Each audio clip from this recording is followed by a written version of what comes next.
आज का बाइबल का वचन निर्गमन ग्रंथ अध्याय 14 वचन 5 से 18 और आज का सुसमाचार सन्मति के अनुसार अध्याय 12 वचन 38 से 42। निर्गमन ग्रंथ अध्याय 14 वचन 5 से 18। जब मिस्र के राजा को यह सूचना मिली कि इजरायली भाग गए हैं तो फिरौन और उसके पदाधिकारी अपना मन बदल कर बोल उठे, हम लोग यह क्या कर बैठे?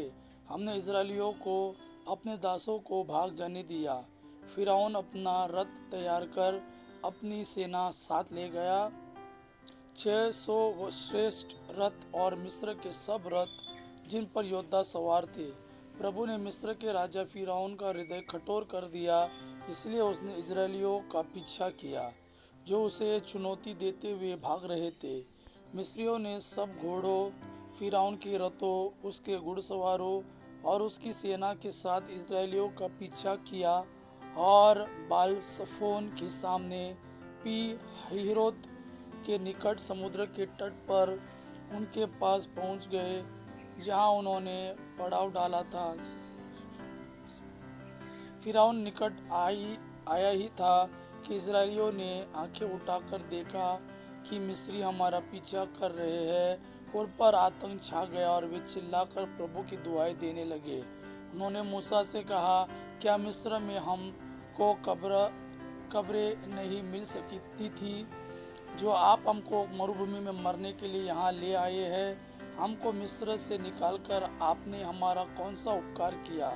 क्या हमने मिस्र में रहते समय आपसे नहीं कहा था कि हमें मिस्रियों की सेवा करते रहने दीजिए? मरुभूमि में मरने की अपेक्षा मिस्रियों की सेवा करना कहीं अधिक अच्छा है। मूसा ने लोगों से कहा, डरो मत, धीर बने रहो और यह देखो कि किस प्रकार प्रभु आज तुम लोगों की रक्षा करेगा। जिन मिस्रियों को तुम आज देख रहे हो, तुम उन्हें फिर कभी नहीं देखोगे। प्रभु ही तुम्हारी ओर से युद्ध करेगा और तुम लोगों को कुछ भी नहीं करना पड़ेगा। प्रभु ने मूसा से कहा, तुम मेरी दुहाई क्यों दे रहे हो? इजरायली को आगे बढ़ने का आदेश दो। तुम अपना डंडा उठाकर अपने हाथ सागर के ऊपर पड़ाओ और उसे दो भागों में बांट दो, जिससे इजरायली सूखे पांव समुद्र की तह पर चल सके। मैं मिस्रियों का हृदय कठोर बनाऊंगा और वे इजरायलियों का पीछा करेंगे। तब मैं फिरौन, उसकी सेना, उसके रथ और घुड़सवार सबको हराकर अपना सामर्थ्य प्रदर्शित करूंगा।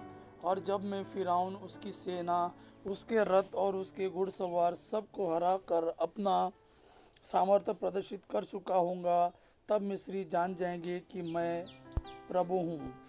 आज का सुसमाचार सन्मति के अनुसार अध्याय 12 वचन 38 से 42।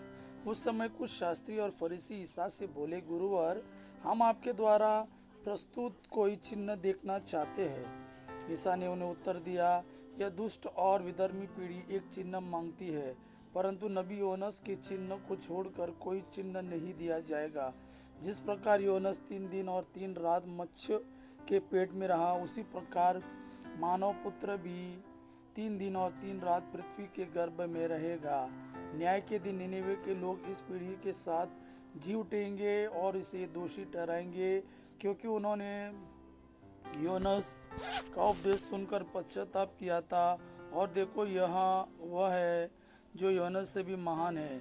न्याय के दिन दक्षिण की रानी इस पीढ़ी के साथ जी उठेगी और उसे दोषी ठहराएगी, क्योंकि वह सुलेमान की प्रज्ञा सुनने के लिए पृथ्वी के सीमांतों से आई थी, और देखो यहाँ वह है जो सुलेमान से भी महान है। यह प्रभु का वाणी है। प्रभु को धन्यवाद। आबा पिता की महिमा और पुत्र यीशु का प्रेम आप पर सदा सर्वदा बना रहे। आमीन।